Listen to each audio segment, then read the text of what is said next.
Hi class, I've been in the discussion boards today grading Tuesday and Thursday's assignments, and instead of posting individually in there, I thought I would do a video and show you some strong examples of paragraphs since you're going to start putting your paper together. So one thing I really like is when writing is specific. Instead of just saying this strengthens the author's argument, you actually clarify what the argument is. So the more specifically and clearly you can write about the argument and the evidence that you're providing and what it does to the specific argument, the better your analysis will be. So I wanted to show you Ashley's paragraph on assumptions and show you what she's doing well here. She refers to the author by last name, which is what you should do. That's all you need to do. And she really breaks down a couple of the assumptions that Chuya, I never know how to say that last name, is using. So right here she says, one of her first assumptions, it's thinking it's a leak, so I'm not going to click too much on it, but right here, one of her first assumptions states, she gives the assumption, quoted correctly, correct parenthetical citations here because we only have one article, so you're only going to have one reference on your works cited page, so you don't need to include the author's last name, no extra punctuation, period in the right place.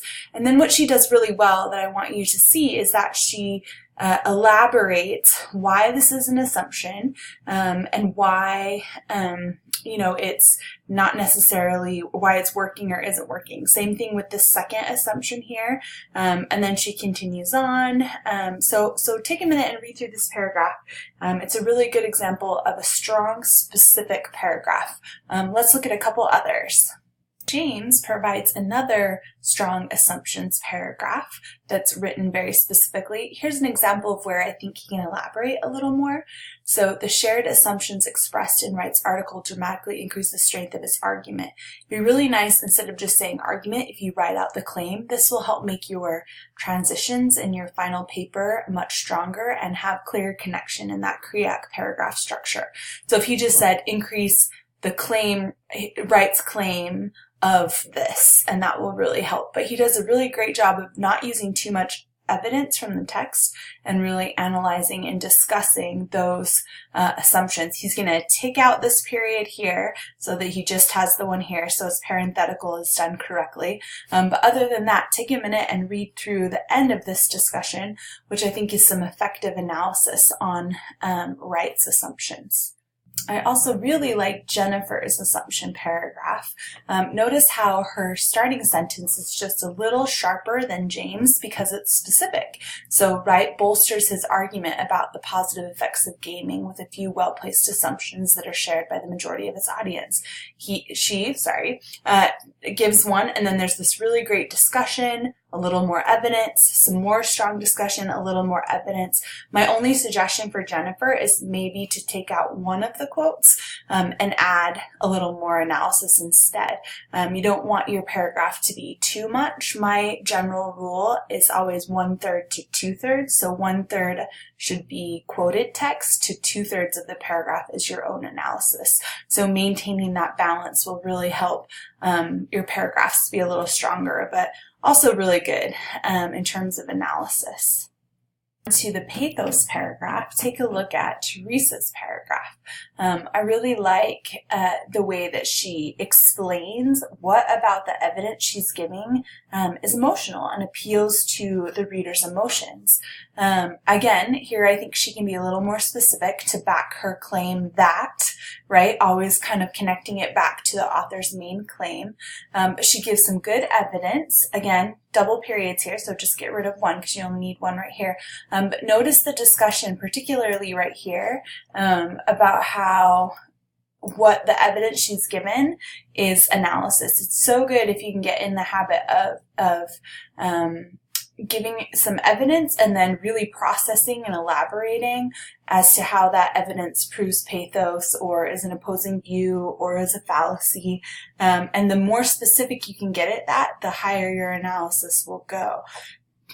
So that's something to consider, and Teresa's is a really good example of some good elaboration. Krista Lee also does a good job, and I think there's some places where elaboration will really strengthen this paragraph. For example, she starts out by saying, Churchill begins her argument by creating a sense of trepidation on how technology is taking away personal communication. That's a really tight opening sentence. It really clarifies Churchill's argument and what the pathos or the emotions are happening here. By doing this, she is attempting to connect to her audience emotionally. Right after this sentence, I think Crystal Lee can add another sentence that says, what is it about this sense of trepidation that really connects to us emotionally, really explaining that link. It's one thing to give evidence and to come to a conclusion, but the more you can explain how the evidence proves the conclusion, that elaboration really makes your paragraph stronger. And she gives some evidence here. And again, she says to further build the connection with their audience. So I feel like while this is a really tight and strong paragraph with some good evidence, it's missing that connection. And I know Crystal Lee can add this in where you just go and explain how this evidence builds that connection.